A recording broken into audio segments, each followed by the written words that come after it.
सुखाची विरून गेली दुःखाच्या लागती झळा जगास परक्या कशा दाखवू हृदयीच्या लागल्या कळा सोबती सना कुणीच उरल आता हक्काच नकळत जडलं दुःखाशी नात रक्ताच हे नात रक्ताच हे नात रक्ताच हे नात रक्ताच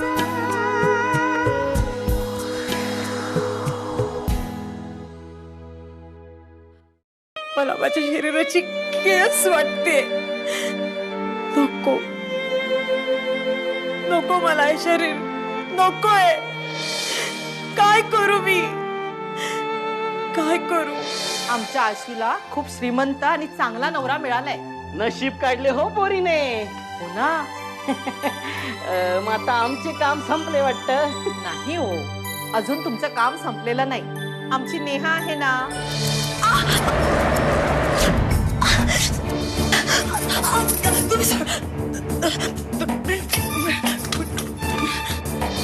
नाही लागले मला तेवढं. अशो असं काय करतेस. मला किती लागलं तेवढं तरी बघू ना मला. तुझा विश्वास नाहीये का माझ्यावर. अरे इथे विश्वासाचा प्रश्न येतोच कुठे. मला खरंच नाही लागलं शपथ. खरंच तू एक थोडे दिवस तरी किचन मध्ये जाणं टाळ पाहू. मी तुला येऊन भेटते. ठीक आहे.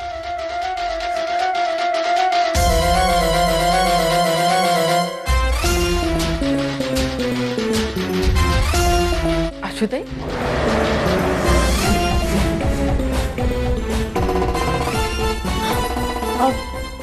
काय भाजी फोडणी टाका येत आहे ना व. नाही गंगू मावशी तुम्हीच घाला ना प्लीज. हवं तुम्ही केलेली भाजी समदेसने आवडते. गंगू मावशी माझी तब्येत आज बरी नाही आणि माझं पोट पण कापलंय. आज तुम्हीच फोडणी घाला ना प्लीज. अहो आता तुमची आई बरी हाय, नका काळजी करू. अशा टायमाला काळजी करायची नसते. समद व्यवस्थित होईल. हो तरी पण माझं मूड नाहीये जेवण करण्याचा. ज्यूस आणून देऊ का. बरं वाटेल तुम्हासनी. नको तुम्ही जा. मी पडते जरा म्हणजे मला बरं वाटेल. हिच्या रक्तामुळे याच्यावेळीची बाधा समध्यासनी होऊ शकते. काय म्हणत होती ती.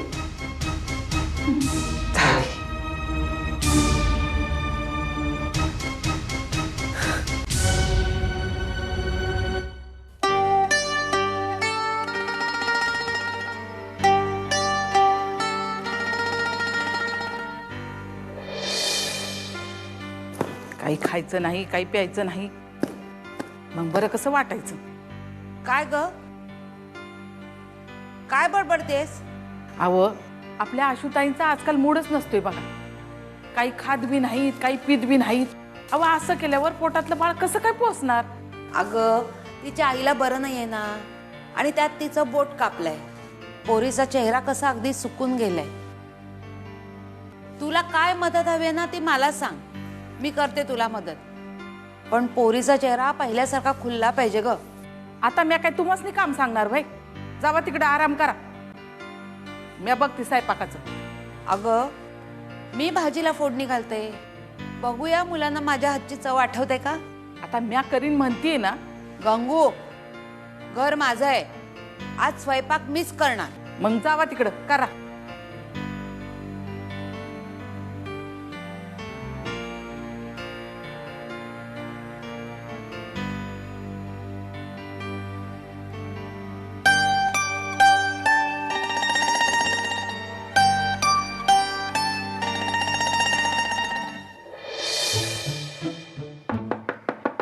मी म्हंटले कोणी आहे का घरात?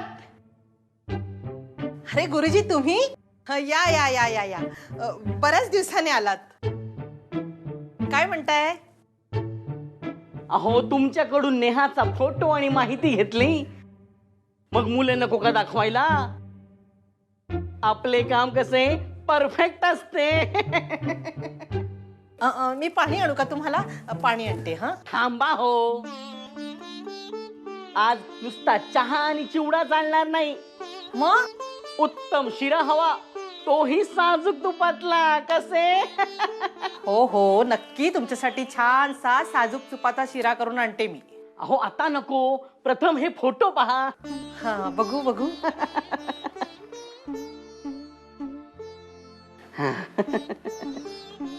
हा प्रथमेश सावंत, स्टेट बँकेत आहे सर्व्हिसला. अहो 35,000 रुपये पगार. छान आहे हो. आणि हा दुसरा रोहित पाटील, रेल्वेत कामाला आहे, 18,000 रुपये पगार. वा. आणि हा तिसरा आनंद शिर्के, एअर इंडियाचे कामाला. अहो 40,000 रुपये पगार आहे. उत्तम स्थळे आहेत हो. बघा बघा बघा.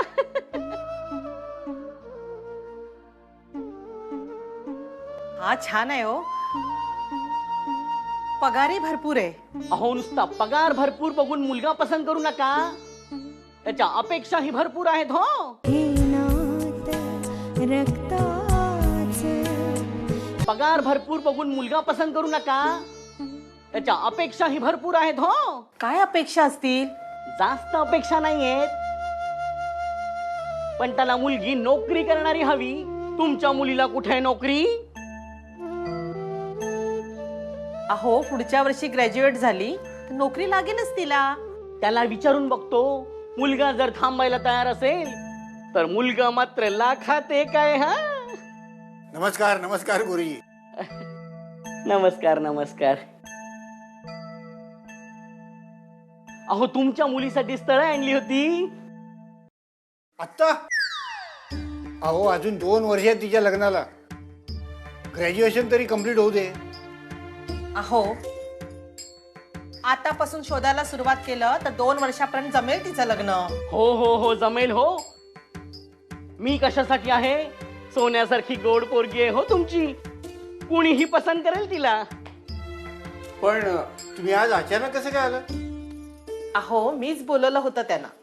माहिती आणि फोटो सुद्धा देऊन ठेवलाय. त्या दिवशी आले होते गुरुजी. हो हो हो हो. तर गुरुजी तुम्ही स्थळ शोधणं चालू ठेवा. हो हो हो हो.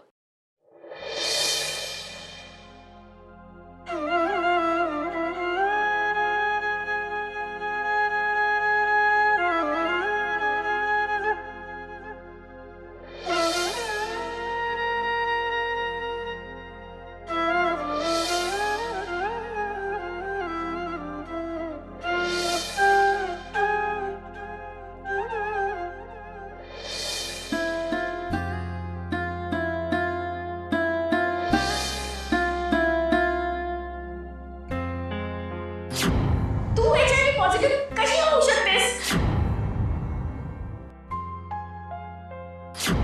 डॉक्टर, हे रिपोर्ट चुकीचे नाही का हो असू शकत?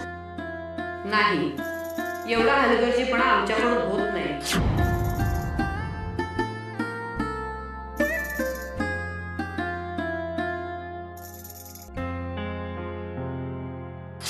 तू जे हॉस्पिटलला HIV समुपदेशन केंद्राला भेट दे. तिथे काही अशी औषधं उपलब्ध आहेत ना की जेणेकरून तुझं बाळ निरोगी असेल आणि HIV निगेटिव्ह निघेल. पण हो, डॉक्टरांची ट्रीटमेंट आणि औषधं मात्र वेळेवर घ्यायला पाहिजे. पण डॉक्टर, याच्यावर काहीच उपाय नाही का हो? उपाय आहे ना, पण ते HIV चे जंतू मारण्यासाठी नव्हे तर त्यांना आटोक्यात आणण्यासाठी आहे.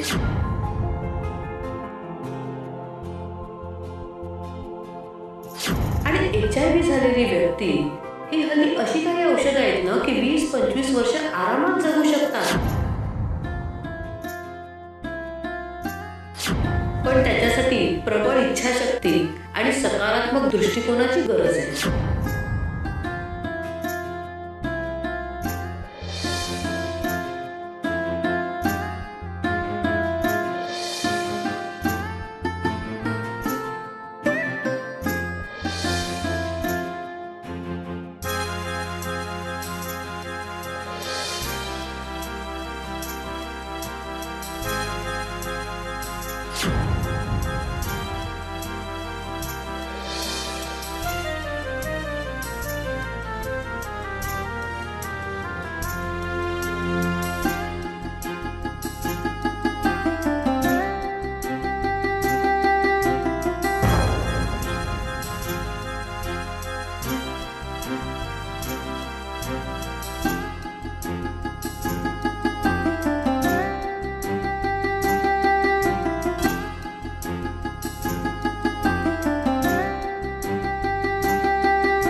काय ग काय झालं?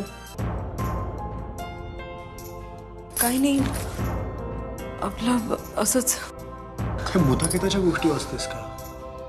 नाही. मग काय रहस्यमय गोष्टी वाचतेस? नाही. हो नाही काय चाललंय? किती वाजले ते बघितलंस का? किती? 2 वाजले. हो म्हणजे केव्हा एवढे वाजले कळलंच नाही. थोडा आराम करता. तुला तुला भूक लागली आहे का? मी दूध आणून देऊ तुझ्याकरता? नाही, मी घेईन माझं. काय चाललंय मला कळतच नाहीये. मी थोडंसं खायला आणतो. संध्याकाळी तू व्यवस्थित जेवली सुद्धा नाहीयेस. लक्ष नव्हतं तुझं जेवण्यामध्ये. नाही हो, मला ऍसिडिटी होते, भूक नाहीये मला. आईची काळजी करतेस. उद्या पण जाऊया घरी. बाबा नाही बरं वाटेल. ठीक आहे? किती भाग्यवान आहे मी. किती प्रेम करता माझ्यावर, किती काळजी घेता माझी.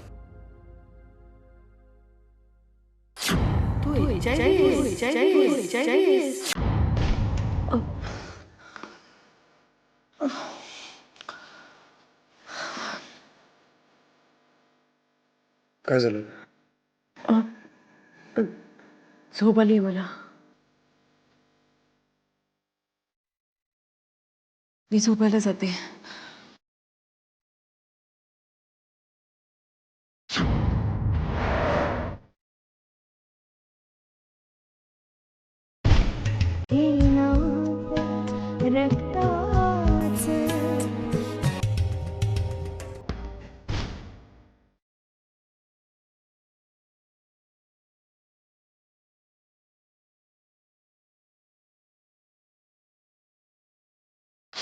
तू प्लीज दूर हो ना,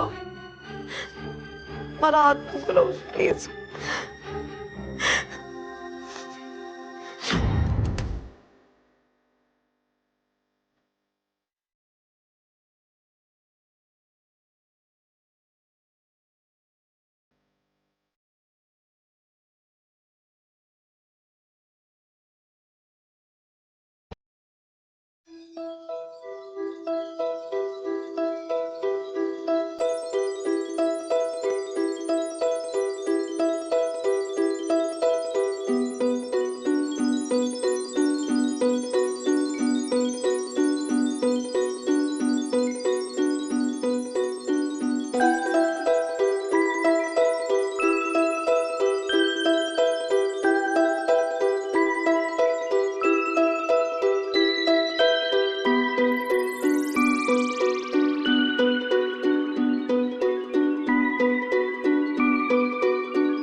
तर ऑफिसला जायला उशीर झाला आणि आता हे कोण फोन करताय? हा हॅलो, कोण बोलतंय? हा आम्ही बेटा, मी आशूचे बाबा बोलतोय. बाबा ॲक्च्युअली मी सॉरी. हां बोला. कसा आहेस तू बेटा? मी मजेत. तुम्ही कसे आहात? मीही बरा आहे. आई कशा आहेत? थोडी थोडी सुधारणा होतीये तिच्यात. बरं आशू आहे का? आशू ना, आशू आत्ताच जरा खाली गेली आहे. माझ्याकरता ब्रेकफास्ट आणि चहा घेऊन येते. बोलवू का तिला मी? नको नको, मी तिला नंतर फोन करतो. फक्त तिला एवढंच सांग की निदान आज तरी आईला फोन कर म्हणावं. मी नाही समजलो. ते गेले 2 दिवस तिनं आईला फोनच केलेला नाहीये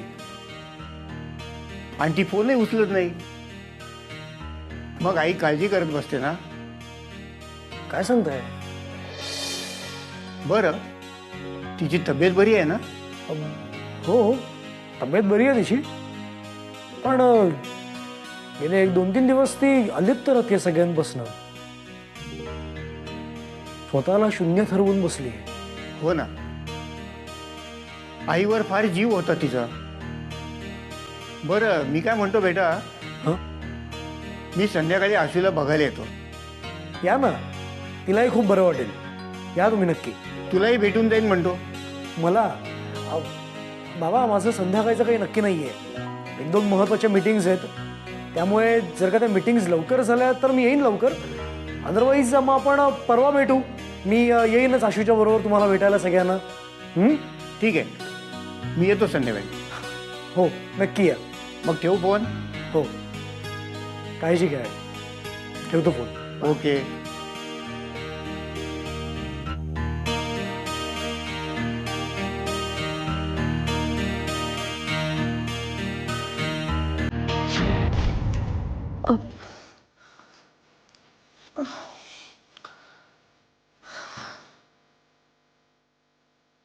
काय झालं?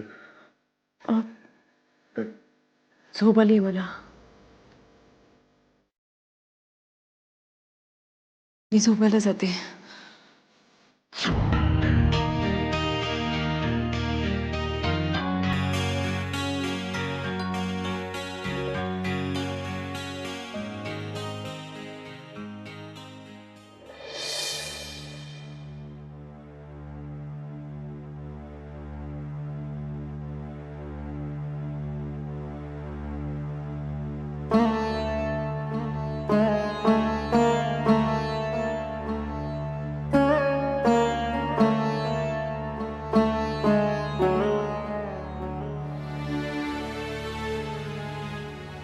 आता काय झालं तिला आणखी? एवढं चांगलं मोठ्या पद्धतीने लग्न करून दिलं. सगळे लग्नाचे सोपस्कार केले आणि आता काय बाकी राहिलंय? चांगली सुखात तर आहे. खर्चाचा राहू दे ग, तो तर करायलाच हवा होता. हो, सध्या मंगेशही घरात पैसे कमी देतो. म्हणत होता आशूच्या लग्नासाठी काढलेलं कर्ज प्रायव्हेट फंडातून फेडायचंय त्याला. कधी कर्ज फेडणार आहे देव जाणे. हे बघ, तुला खर्चाला पैसे कमी पडले ना की सांग, उगीच त्रागा करू नको त्याचा. हे बघा, परत परत आशूचं कौतुक करू नका. पण जेव्हा बघावं तेव्हा आशू आशू आशू. नेहा सुद्धा तुमची मुलगी आहे हे विसरू नका. आशू बद्दल तू असं बोलतेस? पण तिनं तुझं किती टेन्शन घेतलंय माहितीये तुला? अगं तुझं जरा बीपी वाढल्याचं कळलं तर किती घाबरली पोर.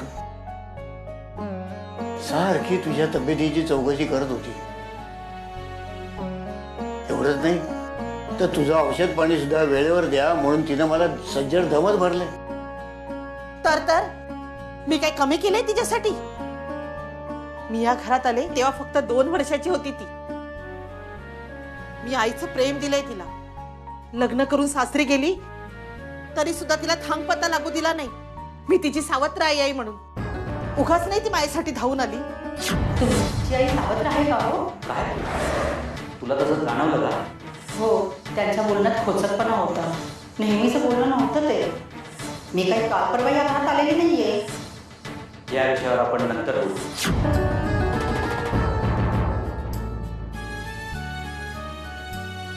अगं कशाला लपवलेली गोष्ट चव्हाट्यावर आणतेस? झाकली मूठ झाकली ठेवण्यातच या घराचं हित आहे, कळलं? हे बघा, तुम्हाला मी सांगून ठेवते, माझ्या नेहाला सुद्धा तिच्यापेक्षा श्रीमंत नवरा बघा. सांगून ठेवते, नाहीतर. ठीक आहे, बघतो. आता तरी झालं, पुन्हा हा विषय या घरात नको. नेहापेक्षा आशूवरच त्यांचं प्रेम जास्त आहे. काय होणार माझ्या नेहाचं? काय होणार?